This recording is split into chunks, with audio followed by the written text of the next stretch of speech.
the crushing weight of education, and a very, very sad one indeed. I don't think there is any excuse or any explanation in this day and age, unless, of course, it's a terrible earthquake, a nuclear bomb, a tsunami. But on a clear day or just a simple rainy day, to say that my child died or got injured because the roof fell over his head or her head, it's unexplainable. And that's what we're going to talk about today. And with me to engage in this discussion, and I'll start from my extreme left, is Bright Appiah, who is the chairman of Ghana National Education Campaign Coalition. And he does a lot of advocacy in this department. You're welcome, brother. Yeah, thank you. And then to my immediate left is Mr. Samuel Manchi, who's from Local Government Secretariat. So he's representing them there. It's not his fault, but he's in there with them. Gentlemen, you're welcome. Thank you. Sammy, let me start with you. First of all, who do we blame? With the blame game. Let's just find who to blame, and then we start our conversation. Can we blame somebody here? I don't think so. A child goes to school. Recently, it rained and then a wall collapsed, and some children died. Not long ago, a whole school collapsed. There were children in it. Some died. And the stories are actually, there's quite a few. It's not an isolated case. I mean, it's a school building. It's a public place. Local government, by all means, before this somehow goes through your jurisdiction. So when this happens, whose fault is it? Thank you, Nana. Thank you for giving me the opportunity. With this particular school you're talking about, I have done some few checks and I'm told that it's a private school. Okay. So in this case, local government cannot be blamed seriously for this. Really? Yes. In the sense that, before a proprietor or somebody opens a school, the procedure should be, he would have to write to education office and then give his vision, like this is what he intends doing. And in doing that, I think he doesn't even involve the district assembly in starting this school. That is where I think there is a small problem there. There is a challenge there. And I'm told this particular structure is also an old structure, which I'm sure there were some few lack of maintenance on this structure. So I think that if local government is to be blamed for this, it will be a bit misplaced. Sammy, I was going to move on, but let me stay on you a little bit. Sammy, if I came into an area and decided to build a school, even though it's private, it's somehow a public place because I'm inviting people to come in there.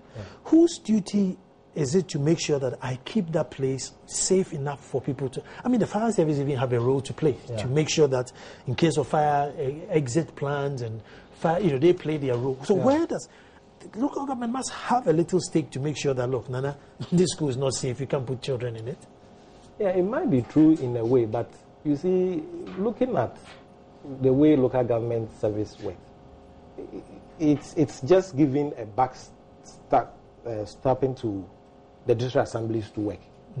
So if one decides to put up or establish a school in, let's say, Amian Kwanta or whatever. Edumasa. Come and build in my community. Yes. I have a dodgy one there anyway. Like I said, the procedure doesn't really start from the district assembly and ends there. If you want to blame the local government service for, let's say, the structure, the collapse of the structure, in a way, they might have a slight blame to share there. Because this is a structure where somebody decides that he wants to adopt for a school.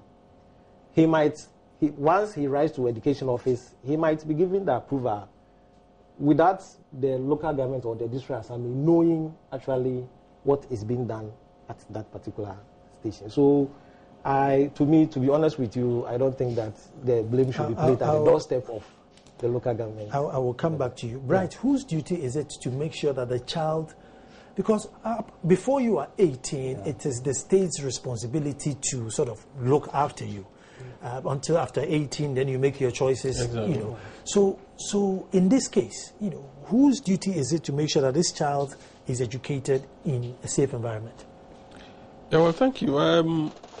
It's quite simple because the way we have structured our laws, we've made some people stakeholders when it comes to development of children, and the state owes children a lot of responsibilities. So if you talk about the state, then it means that we are talking about the MDAs, the role that they can also play. And if you look at the issue of education, we have Ministry of Education, and then we will also have a Ministry of Local Government, which also takes care of, when it comes to our governance structure of the state, they play a very vital role. And also when it comes to inspections of certain buildings and all that, they play a very vital role. So clearly, you see that there are a number of stakeholders, which we call the state actors and non-state actors. Yeah. The state actors are basically referring to the formal system, institutions that the Constitution have given the mandate when it comes to the development of children. Especially when it comes to education, we have a lot of ministries and departments that must work collectively to ensure that they make the environment safe. To the extent that, as you mentioned, fire service must also play a very vital role in defining the kind of structures and buildings that people can put up that will be safe for the development of children. And one of the things that they can even talk about is, which sometimes I find it a bit difficult to understand, is that people need approval before they can put up school buildings. And the structures have been defined by Ghana Education Service, how the building needs to look like, where children need to have a playground and all of that. But if you look at most of the private schools that we have, you see a private school, a story building, without even a facility where children can play and all that. But at the end of the day, there are such people are also running education in our systems. So clearly, you see that there are issues here and there. And I think that if you really want to talk about people who need to be responsible, then I would basically place them in these two categories. That's the state actors and then the non-state actors like you and I. Yeah. So let me come back to you, Sami. And if it's a public school, then who's to blame? Yes, because I find it very difficult if the assembly or the local government is to be blamed for this, even though we have some oversight responsibility to ensure that, like the district assemblies have an oversight responsibility to ensure that buildings are safe for school children and all public buildings are safe for people to go there and do their business and whatever.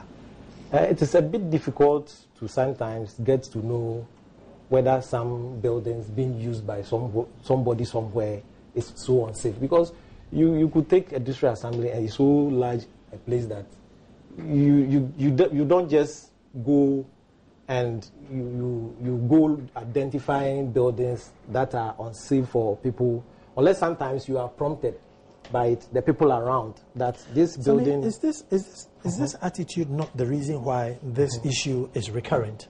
Because number one, well, there's nobody to blame. So number two, there's no consequences. If I built a school today and 3 people died, well, it's not my fault. It's not his fault. It's not their fault. So the next person was building a school. Well, buy the smaller iron rods. Don't buy the big one, because after all, nobody's going to be blamed at the end of the day. So all we need to do is get as much school fees as possible. But Nana, in this particular instance, it might be a little bit different from what we are saying. You see, this is a building which I'm sure it's an old building. It's been, nobody knows how many years it's been in existence. But if somebody wants to establish a school, a new school now, there are processes that the person would have to go through to establish this school, where he has to submit his plans to the district assembly, or less, I'm using districts in generic name, and then it goes through the processes of approval. Are you getting me? There, all the stakeholders will come in, approvals will be given, and then the inspection, the inspectorate division of the district assembly would monitor the construction of this particular structure and ensure that it is completed and completed well structurally, so that people can go in there and attend their school. But here is the case, in this particular instance, it's an old structure.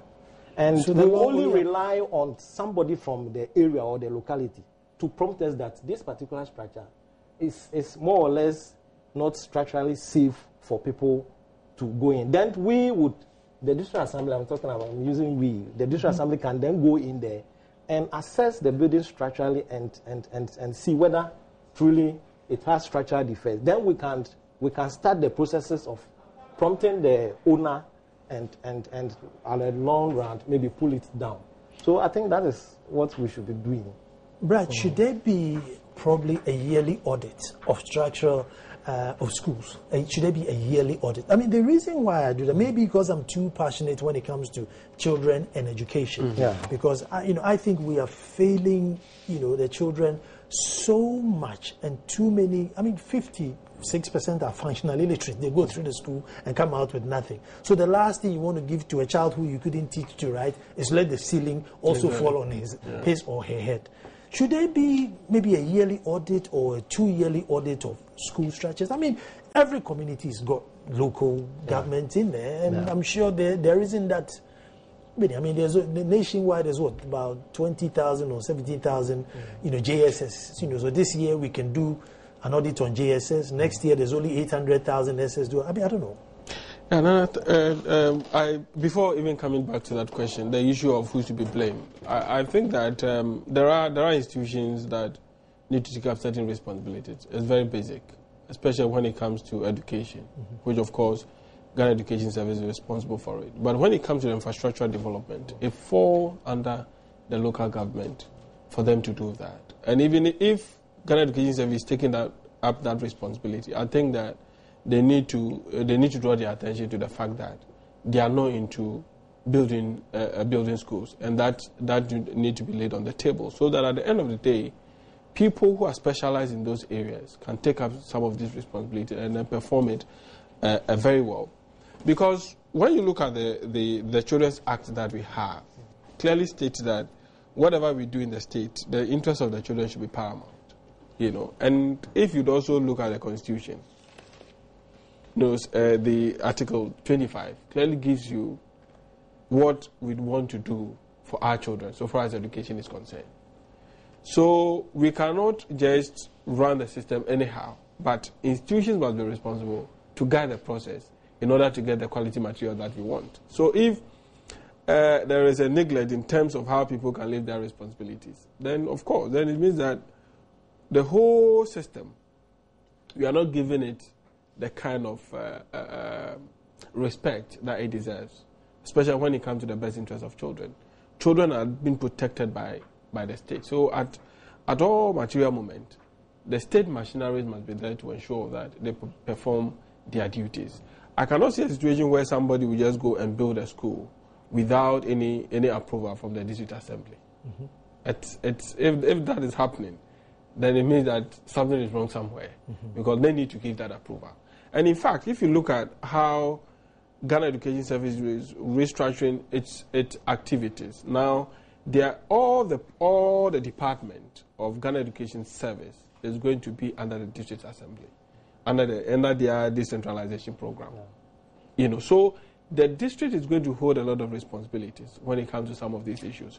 And if already they have been given a mandate and they are not leaving this mandate, and additional responsibility is coming where they are going to pay the teachers, they are going to recruit teachers and all that, then clearly it leaves a lot of things to be desired when it comes to discussing some of these issues.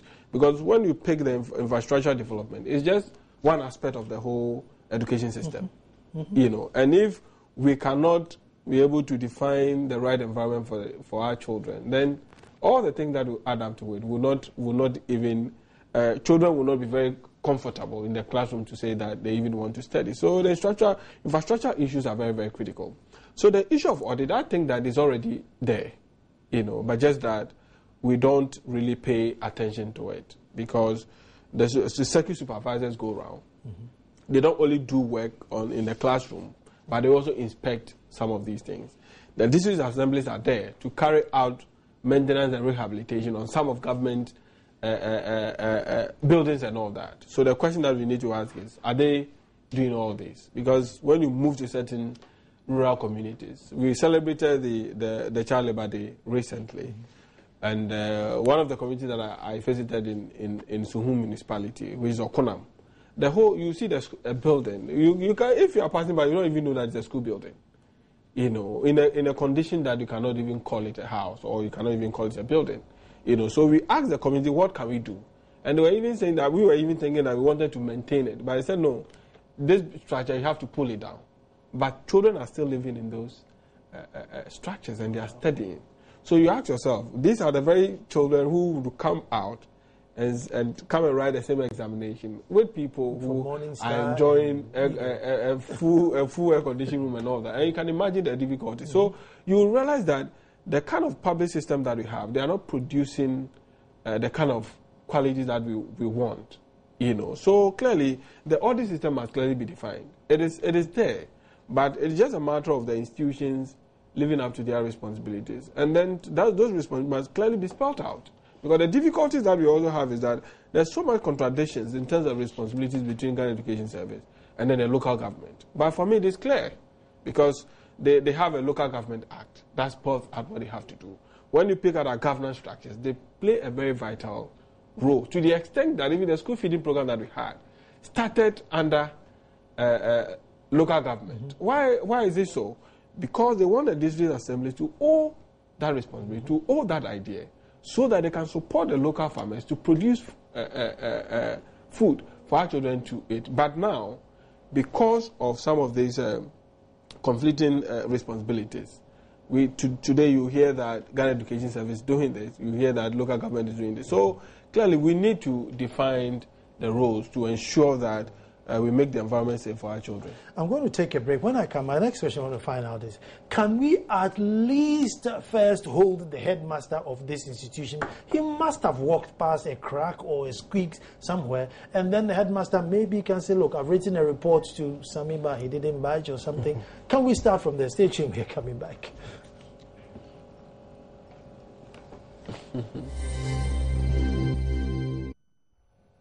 The crushing weight of education, the sad story of school buildings and school walls collapsing on pupils who've just, turned up in school to get an education so that they can become useful to society. What a sad story. But before we went to break, I just wanted to find out, when such a thing happens, can we at least hold the headmaster responsible and find out, have you written, complained to any department and what did they do and not do, and then move the blame over? Sami.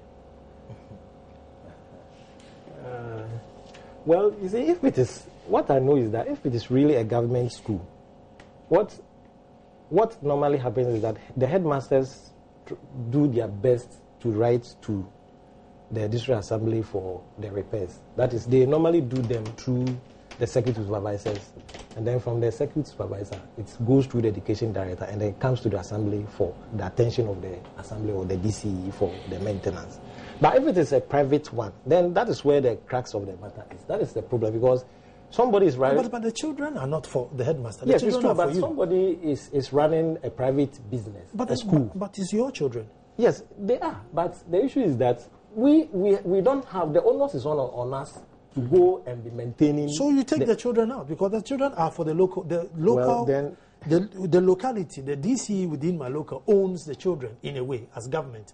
So he should be able to say, listen, if you're not going to repair this crack, you're not having any children in the school this term. Yes, I think I share that opinion with you. But like I rightly said, that if there are issues with a particular structure where we all know, or maybe people around the locality, or maybe the PTA, or the community, or people living by the school, gets to know that this is structurally not a sound place for our kids to do, the best thing for them to do is to draw the attention of, opinion leaders or the district assembly. Then they can move in now and go and do the assessment, and then also come out with their view. If it comes to that end, that the building is not safe for habitation, then the assembly can take a decision, and then we can go and pull it down. But if nobody draws the attention and the school happens to be somewhere where maybe a building inspector or an engineer or somebody from the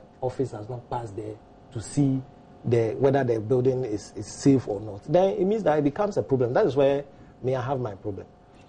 Nana, the issue of private and public schools, clearly the private schools are being managed by government, and government has established structures for that. And government has also given opportunity for private people to participate in providing education in Ghana. And it is constitutional, and then the Education Act also spells out how they can do that. But when it comes to supervision and all that, it is not left in the hands of the private people to do.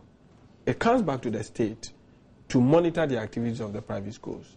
So if they have a building and it's not in the right condition, I do not think that the local government cannot go in there to correct those anomalies. Because at the end of the day, you see, the way the Children's Act is, no one in Ghana can own a child.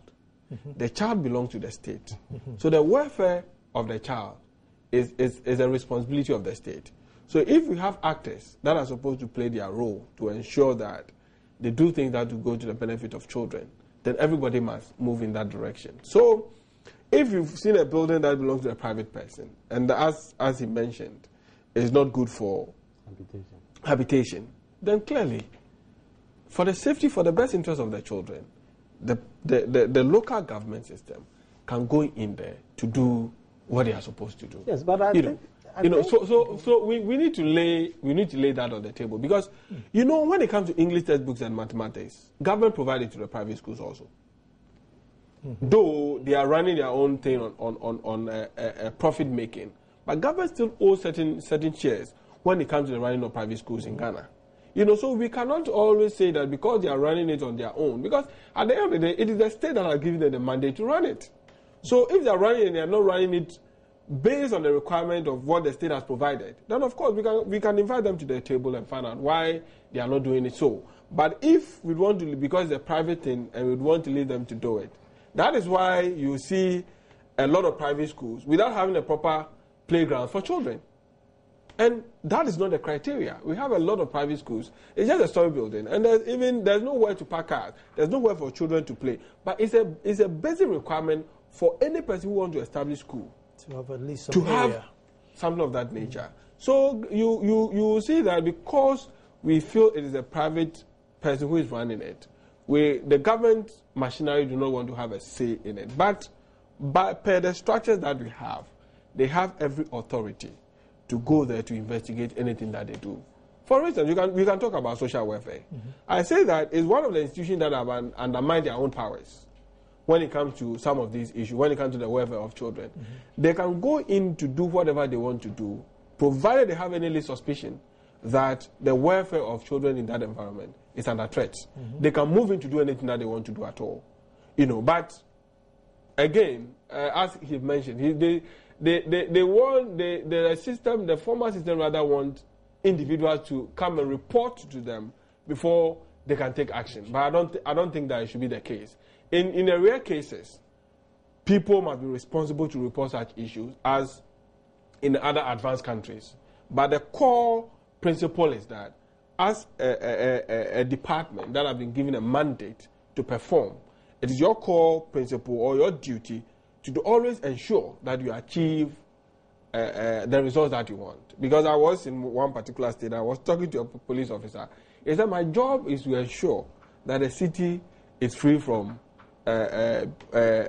people who are causing harm. So if he goes to work, he does not arrest anybody at all. He feels that he hasn't done his job. So he has to look out for He has to look out for those people and then ensure that he performs the mandate that has been given to him by the state. So that culture must also, we have to imbibe that culture in us, so that the headmaster will know that if there's a crack in a building, I need to report it. The second supervisor who receives the information must not just go and write a report and put it on the director's table, but must also take a pragmatic step to ensure that the report that is submitted to the director is acted upon. And then the director must also pick it and send it to the district chief executive and ensure that they do their work.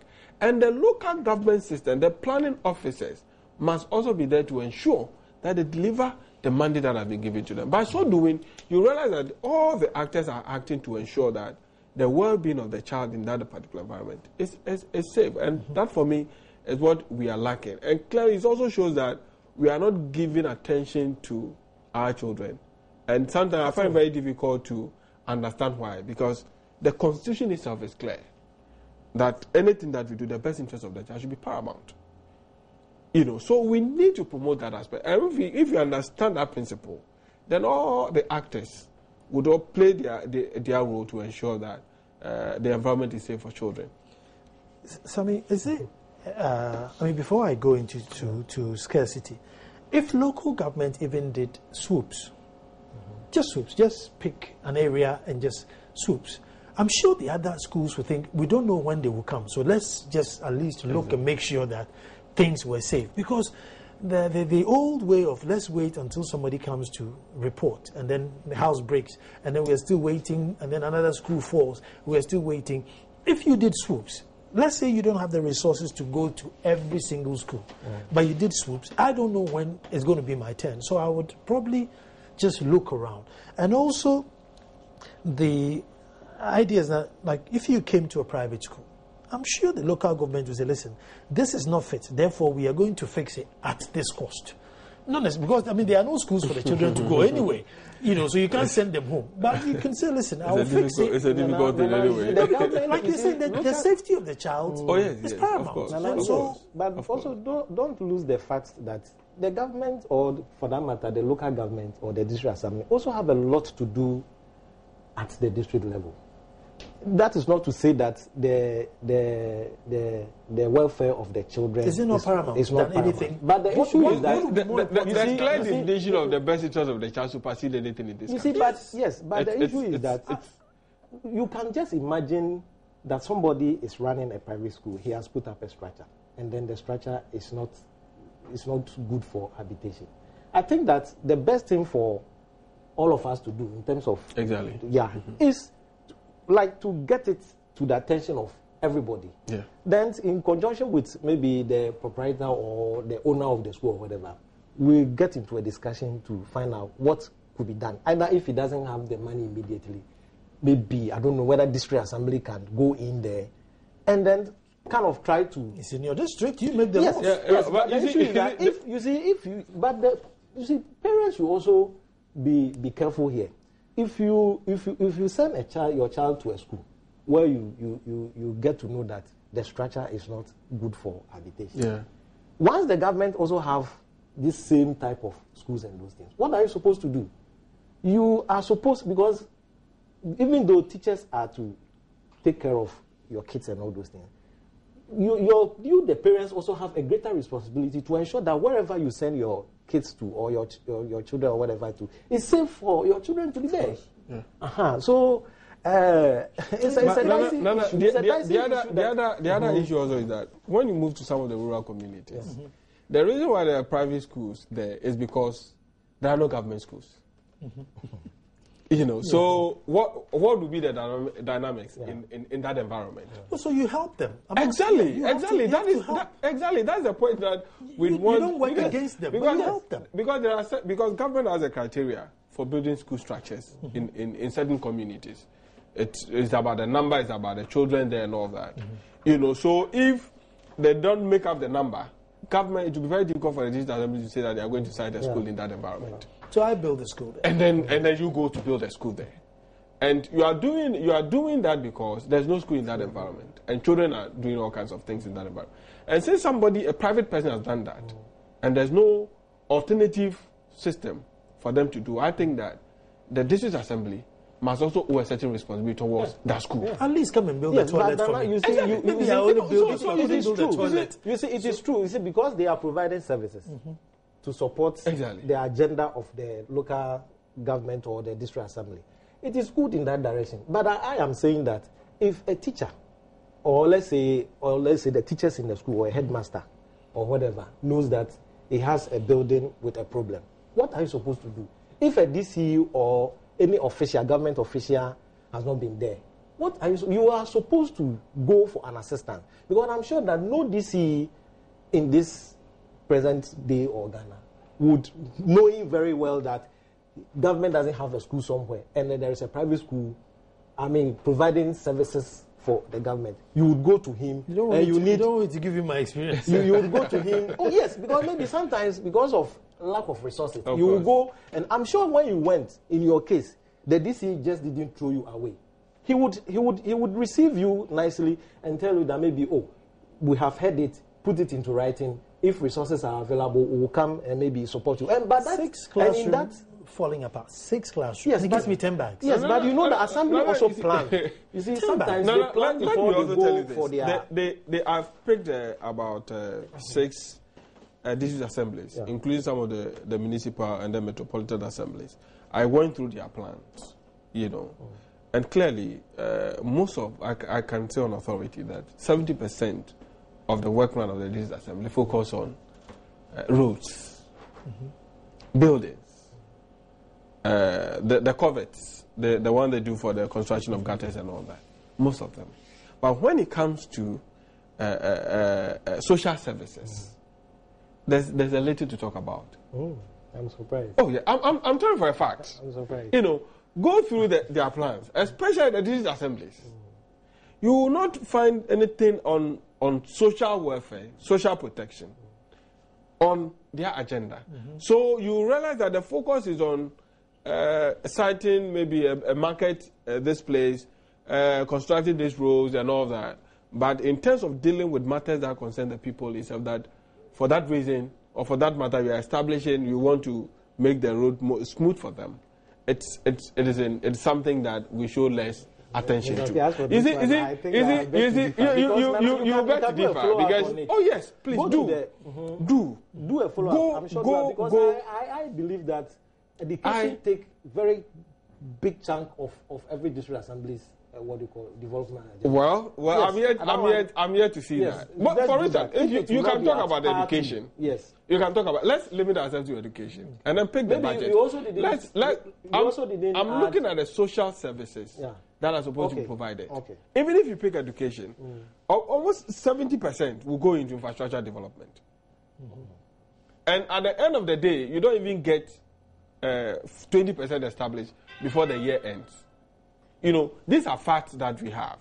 And there are certain buildings that they have put up 10 years. I had a meeting with a chief in the same Suhum municipality. Chief executive or a chief itself? A traditional leader. Okay. And he was telling me that they have constructed a school to the Lenten level and the building is 10 years now, and it's still at the same level. So he was even making appeal to me and the district chief executive, the municipal chief executive, to go in there to ensure that they complete that school. Why should it be so? Because already you have invested money to that level, and it's 10 good years. Wow. So if you want to go and raise a building, the issue of whether the foundation is even strong will come into. So it means that you have to pull the whole thing down and start again. So these are things that, you see, the issue is that the only environment that we have defined in this country that is so legal that you cannot toil in that environment is where children attend school. Because when a child enters that environment, that child is protected, and people who work within that environment is also protected by law. So you cannot take that environment for granted. So we need to do everything possible to ensure that that environment is safe. But I quite understand where local government is coming from. Because when it comes to education, you have a Ministry of Education, which we also have GET Fund.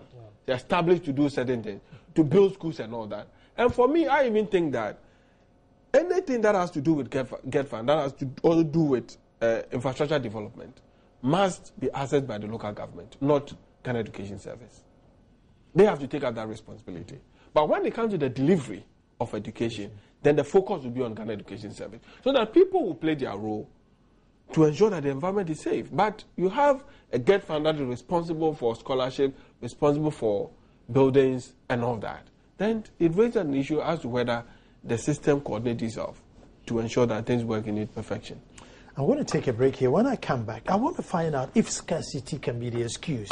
I was once talking to Dr. Dodwe, who's a psychologist, and I said, why is it that when people bring their patients to the mental homes, they don't complain about the state of it, and it says, you can't even find the product and you want more. So is that the issue? Because obviously there aren't enough schools to go around. So does it mean we can't complain about the state of the ones that we have now? And then I want to also look at the architecture of schools. Can we make it a bit psychedelic to make the child a bit more imaginative? Stay tuned.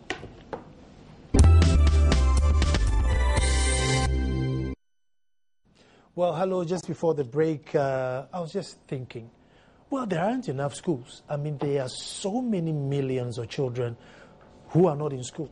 Indeed, do you know that 53% of the available workforce in this country haven't stepped in a school before? That's how bad the statistic is. So if you went into one and the roof was leaking, can you even dare to complain that, oh, I'm in school and is leaking, as Odi says, maybe you're coming to complain. Some have died from my injections, and you're complaining of bottom. Is that the true situation on the ground? Of course, you are lucky to get one. So how dare you come and complain about a roofing leak or a cracked pillar? Nana, thank you very much. They are all done side by side. Some in a district you could find out that, or you could have a building being roof off, and then at the same time you could also see new projects springing up. And it all depends on what is available, what resources is available. If we have enough, if district assemblies have enough resources, they would one day they can even do or solve all the problems in terms of what is in their budget or what is in their development plan. So I think it also boils down to funds. Yeah. On the basis of funds, I mean, the cost today to build a 6-classroom unit is $250,000 Ghana cedis. 250,000 Ghana cedis to build 6 classroom blocks. And it's as if, it's almost daylight. I mean, where in the world? I mean, even in Dubai, Times Square, even if I was going to build this in Buckingham Palace, with a labor, minimum wage of £30,000 a year, it won't cost me this amount. So why can't somebody step in and say, no, it is too much? Because half of the time the land is free. The chief will always give you the land for free. Sometimes you can get communal labor. So where do we arrive at such costs? And why do we keep paying this? Before just to share experience with you in that area, we had people who came to build a school. They built a school for the community, and they have to. It's 6 classrooms, and they have to. Then, I think 3 years ago, they have to use about 90,000 Ghana cedis to do that. And then government was building around 150,000, and they were asking, how come? No, they were using this X amount to do that.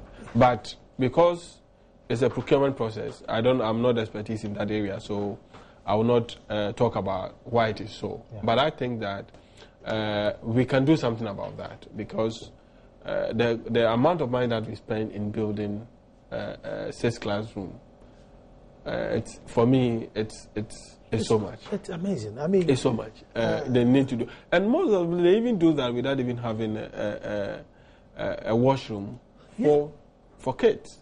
But there existed a law in 2008 that said that you cannot even build school buildings without having child-friendly facilities for them. 50% of girls in the rural area can't go to school when they are menstruating. Yeah, exactly. So the issue of scarcity, yes, that's a reality. But the point is that we have accepted a mandate as a state to provide education for our children. And we have classified it into 2. That one will be free compulsory basic education, which of course we have passed all the legislation to ensure that we make basic education free. And even now, the state is even saying that they want to make free secondary education progressively free. So it means that we have also invoked that constitutional provision. So if that is the case, then the issue of scarcity will be immaterial in terms of the way we want to move forward. Because if we want to, education is free and compulsory, we have to work to ensure that we provide the facility for it to work. So in our planning process, we need to acknowledge this fact, that this is the pathway that we have designed for ourselves. So whatever scarce the resources that we have is, we need to ensure that the basic things that children will need to be in school must be there. We need to contemplate that in our actions.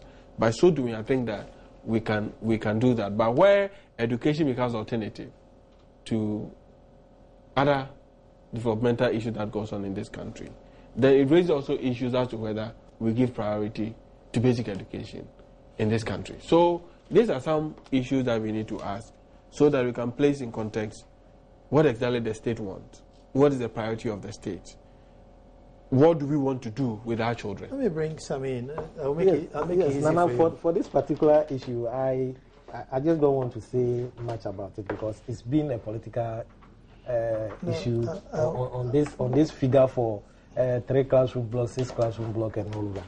But I just want to say, being an engineer, I would say that every consultant knows what he's putting up.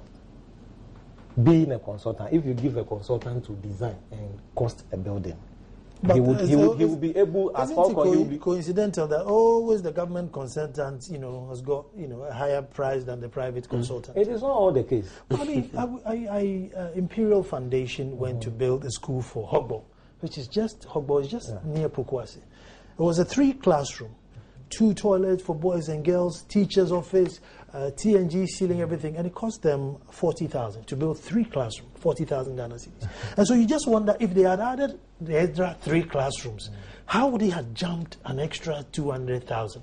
But I just want to move on to architecture.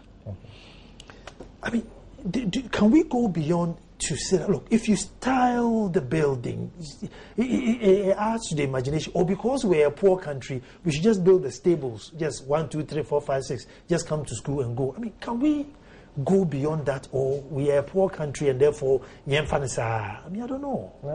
It can be done. But even with this simple thing that we are doing, and we are complaining about if this. We come to the so when we bring these designs and this architectural thing, then it means that we are going to have a whole lot of what do you call it? But you see, but the issue is that briefly, because it depends on if you are talking about cost of a particular structure, you would need to do an investigation and know what actually is in it. Sometimes engineers, when we hear such things, we among ourselves, we discuss and we laugh or we gloss over, because there are certain things that might differ from when you put 3 classroom blocks together. There are so many things that can differ and would bring a cost to 2 different things. Okay. I know the cost will not be the same, but yes. I'm not clear. So it depends on which structure I know that you clearly. have, and then what goes into the construction.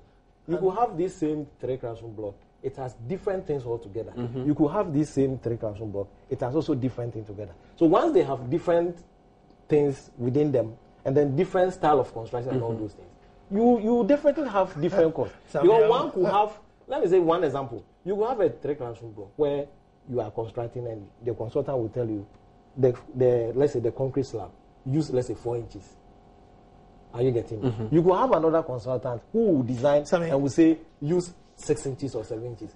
And so that 3 inches difference, I'm telling you, if you have to cost it now, it's not going to be a small money. But still, so that's why I want still, $250,000 Ghana cedis for 6 rooms is still a little bit high. Yeah, so even if you built it in Buckingham Palace, where the land is expensive, and all these lands are normally not bought. Nana, what I would advise is that when you get such cases, what I would advise that go into the details. Yes, go into details, but get the bills and take a look at it and see what is informing. Yes, it is what is informing. We shall do that. And viewers, too, if you have any such, send it to me and I'll do the investigation. Yeah. Folks, that's all time will allow us. I've been talking to Bright Appiah, who is the chairman of Ghana National Education Campaign Coalition, obviously championing the cause of good education for children.